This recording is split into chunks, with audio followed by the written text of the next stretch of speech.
नमस्कार दोस्तों, हमारे चैनल में आपका स्वागत है। तो आज हम पहली क्लास कंप्यूटर की स्टार्ट करते हैं। तो इसे ज़्यादा से ज़्यादा शेयर करें और लाइक करें। तो हम चाहते हैं कि आपको अच्छे से समझ में आए।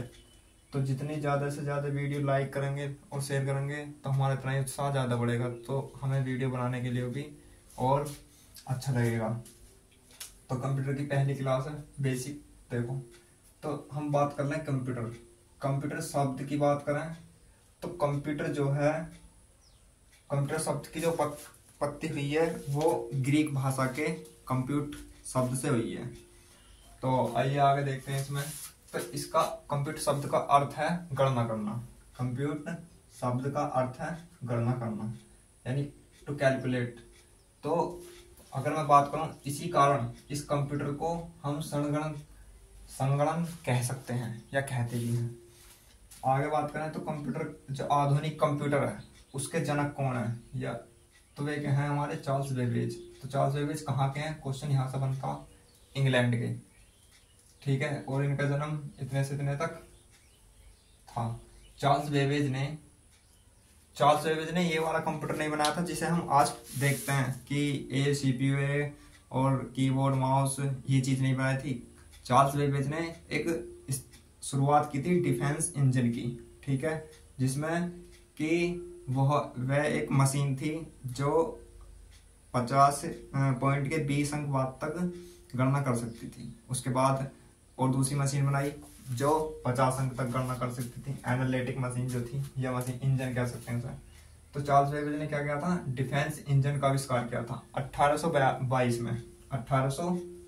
में। तो दोस्तों, उसके बाद जब डिफेंस इंजन का काम किया था तो ये मैंने बता दिया कि दशमलव के 20 अंक तक कैलकुलेशन कर सकता था ये। क्योंकि आज उस जमाने में देखो 1822 की बात है, तो एक पढ़ाई का तो बहुत कम माहौल था, ठीक है। और कंप्यूटर जैसे चीजों को जानना वो बहुत ही ऊपर लेवल की बात थी। लेकिन आज तो ये बहुत एक आम चीज हो चुका है, कंप्यूटर हमारी जेब तक आ चुका है। जबकि ये एक मशीन थी, उसके बाद थोड़ी और बड़ी मशीन बनी, ठीक है। तो इस बहुत बड़ी बड़ी मशीन जो एक कंप्यूटर के जैसे ही बनी। आगे चलते हैं और जैसे जैसे हम कंप्यूटर की बात करते रहेंगे तो और उसके अनुसार आगे आगे हम बताते रहेंगे। तो आगे अगर मैं एनालिटिक मशीन की बात करूं, एनालिटिक जो इंजन था वो 1833 में बनाया था, ठीक है।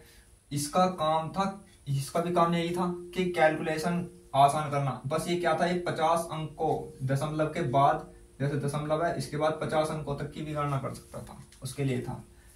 दूसरी बात, अगर हम कंप्यूटर की फुल फॉर्म की बात करें तो कंप्यूटर की कोई फुल फॉर्म नहीं होती कि हाँ जी कि कंप्यूटर की कुछ फुल फॉर्म है, कोई फुल फॉर्म नहीं होती।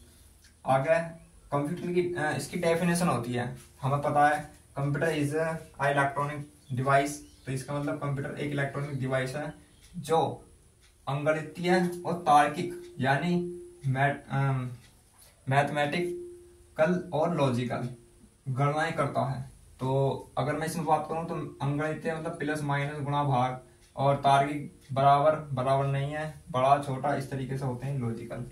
आगे चलते हैं तो कंप्यूटर डाटा को इंफॉर्मेशन में परिवर्तित करता है। देखो कंप्यूटर क्या करता, कंप्यूटर डाटा को लेता और इंफॉर्मेशन में परिवर्तित कर देता। अगर मैं बात करूं यहाँ पे मैंने कोई नाम लिखा, अगर वो मेरे से गलत भी लिख जाता तो डाटा दिया हमने तो उसे क्या करेगा, कंप्यूटर इंफॉर्मेशन बदलेगा। लेकिन कंप्यूटर के अंदर कौन सी चीज ऐसी जो उसे बदलेगी, तो वो है हमारा प्रोसेस। और प्रोसेस क्या होता है, CPU में। तो CPU का काम है उसे बदलना। तो CPU कहेगा कि यह गलत है और उसे अपने अनुसार ठीक कर देगा, और ठीक करने के बाद हमें आउटपुट दे देगा। तो पहला क्या, डाटा को हमने प्रोसेस करा, प्रोसेस के बाद हमें क्या मिला, इंफॉर्मेशन। इंफॉर्मेशन को ही क्या कहते हैं हम, आउटपुट, ठीक है। डाटा को इनपुट, इंफॉर्मेशन को आउटपुट।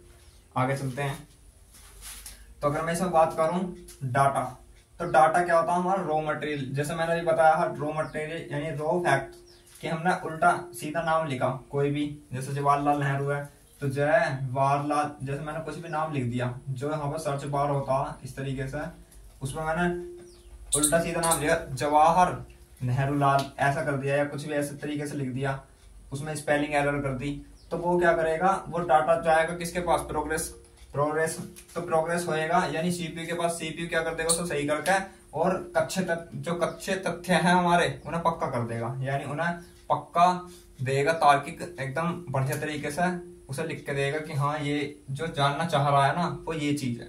ठीक है, तो कंप्यूटर क्या करता, डाटा को प्रोग्रेस करता, प्रोसेस करने के बाद हमें इंफॉर्मेशन मिलती है जिसे हम सूचना कहते हैं, और ये क्या होता है, रॉ मटेरियल, कच्चे तथ्य होते हैं, और इसे क्या कहते हैं, इनपुट। ठीक है, और ये फिर प्रोग्रेस करने के बाद क्या मिलता, सूचना, पक्के तथ्य और आउटपुट। यहां तक की बात समझ में आई। अब कंप्यूटर द्वारा डाटा को सूचना में परिवर्तित करना ईडीपी कहलाता है। ईडीपी मतलब इलेक्ट्रॉनिक डाटा प्रोग्रेसिंग, ईडीपी इसकी फुल फॉर्म है। आगे इनपुट जो प्रोग्रेस होता है वो होता है आउटपुट में, और यह प्रोसेस सीपीयू द्वारा किया जाता है। ये सीपीयू जो है 3 भागों में होता है, एलयू, सीयू और एमयू। ठीक है, और हम सीपीयू को क्या कहते हैं, हम इसे प्रोग्रेस भी कह सकते हैं, माइक्रो प्रोसेस भी कह सकते हैं, और माइक्रो चिपसेट भी कह सकते हैं।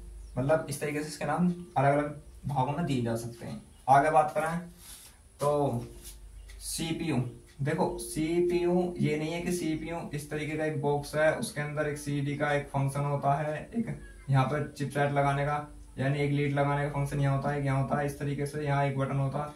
ये हमारा सीपीयू नहीं होता, ये हमारा सीपीयू नहीं होता, ये होता कैबिनेट बोलते हैं इसे। ठीक है, तो सीपीयू क्या होता है, एक चिप होती है इस तरीके से लगी हुई, जो से हम उसमें सीपीयू के अंदर, उसे कहते हैं हम सीपीयू। तो सीपीयू अगर मैं बात करूं, सीपीयू की फुल फॉर्म होती है सेंट्रल प्रोसेसिंग यूनिट। इसका काम ये है क्या, ये कंप्यूटर का दिमाग, मस्तिष्क, ब्रेन, हृदय आदि कह सकते हैं या कहते हैं। आगे आता है एएलयू। एएलयू क्या होता है, अर्थमेटिक लॉजिकल यूनिट। इसका काम क्या होता है, यह तार्किक गणनाओं को, तार्किक यानी लॉजिकल और मैथमेटिकल क्रियाएं करता है। अब आता सीयू, इसके अंदर जो होते हैं, सीयू होता कंट्रोल यूनिट। यह क्या करता, आउटपुट और इनपुट जो होते हैं उनके मध्य सिग्नल को नियंत्रण करता, उन्हें पकड़ बनाए रखता रहा कि हाँ ये आउटपुट और ये इनपुट है। ठीक है, आता एमयू होता मेमोरी यूनिट होता, यह इनपुट से जब आउटपुट प्राप्त होता है उसे क्या करता, उसे भंडारण करता है, यानी स्टोर का काम करता है। जो पहले कंप्यूटर थे पुराने, उसमें स्टोर का काम कोई नहीं था, मतलब बस आउटपुट, इनपुट से आउटपुट मिलता था लेकिन स्टोर नहीं हो पाता था। लेकिन जैसे ही मतलब बढ़ते गए हम आगे, इसमें बताऊंगा कि तरीके के, मतलब जो है पहले ये अबेकस आया, उसके बाद पास्कल आया, उसके बाद मतलब इस तरीके से बढ़ते गए एनियाक कंप्यूटर आया, फिर उसके बाद दूसरा आया एबीसी कंप्यूटर आया, जो पहला इलेक्ट्रॉनिक कंप्यूटर था। इस तरीके से हम आगे पढ़ेंगे। तो उसमें वे जो पुराने कंप्यूटर थे उनमें क्या नहीं था, उन कंप्यूटरों में जो स्टोरेज था यानी मेमोरी नहीं थी। ऐसी फिर एक मेमोरी आने लगी, और जैसे कि हम बात करें, हम छोटे जो फोन होते थे उनमें क्या होता था, उनमें मेमोरी लगा देते कि 1 GB 2 GB की, ठीक है, 4 GB, फिर 8 GB, इस तरीके 16 GB, तो मेमोरी लगाई। जैसे जैसे आगे बढ़ते गए तो फिर स्मार्टफोन आए। स्मार्टफोनों में क्या हुआ कि चिपसेट खुद ही लगी, चिप का काम ही खत्म कर दिया, लेकिन चिप का एक वो दे दिया बॉक्स, जिससे कि अगर हमें स्टोरेज कम पड़ जाए तो हम उसका प्रयोग कर सकें। और कुछ मोबाइल या कुछ फंक्शन ऐसे जो मोबाइल होते हैं या फिर लैपटॉप होते हैं कि उनके अंदर जितनी भी आती है स्टोरेज उतनी होती है, और फोनों में तब ऐसा सिस्टम कर दिया कि अगर एक जितनी स्टोरेज मोबाइल की है उतनी ही रहेगी। ठीक है, तो ये क्या है, ये तकनीक जितनी बढ़ती गई उतनी सुविधा के अनुसार चीजें बदलती चली गई। ठीक है, तो देखो पहला कंप्यूटर इतना बड़ा था कि कम से कम एक दो घर के बराबर। ठीक है, उसके बाद छोटा हुआ, फिर और छोटा हुआ, फिर छोटा होता चला गया। अब मोबाइल जो है घर जेब तक आ गया, जेब तक क्या, एक छोटी सी जेब तक भी पहुंच गया था। ठीक है, तो अगर मैं आगे चलते हैं, इसमें ये मेमोरी होगी। देखो डाटा जो होता है दो प्रकार का कैसा, एक तो नंबरिक होता और एक होता अल्फाबेट, सॉरी अल्फाबेट भी कह सकते हैं, और अल्फा नंबरिक डाटा। इसमें क्या होता है, इसमें संख्यात्मक होते हैं, जैसे मान लो 0 1 2 3 4 5 6 9 तक शब्द होते हैं।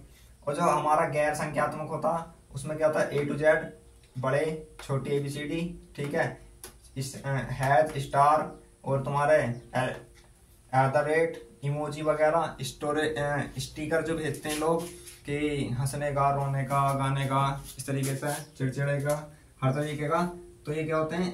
और जो हमारे ये अल्फाबेट होते हैं इन्हें हम कहते हैं नॉन न्यूमेरिक, यानी नॉन नंबरी, तो नंबर नहीं है। तो ये सब जानकारी आपको कैसी लगी कमेंट में बताएं प्लीज, और हमारे चैनल को ज्यादा से ज्यादा सब्सक्राइब करें, जिससे कि हम आप तक हर एक जो टॉपिक है उसे पहुंचाएं। दूसरी बात, ज्यादा से ज्यादा कमेंट करें, जो चीज आपको जरूरत है हम उसे जो आप तक प्रोवाइड करने की कोशिश करें। तो जो भी आपको डाउट लगे तो आप कमेंट में जवाब दे सकते हैं, जिससे कि हम उसे देखकर उस पर आधारित और वीडियो बना सकें। तो धन्यवाद, और हमारे चैनल को ज़्यादा से ज़्यादा शेयर करें, लाइक करें, और जो सब्सक्राइब करें, फॉलो करें। ठीक है, जय हिंद, मिलते हैं अगली वीडियो में, नमस्कार।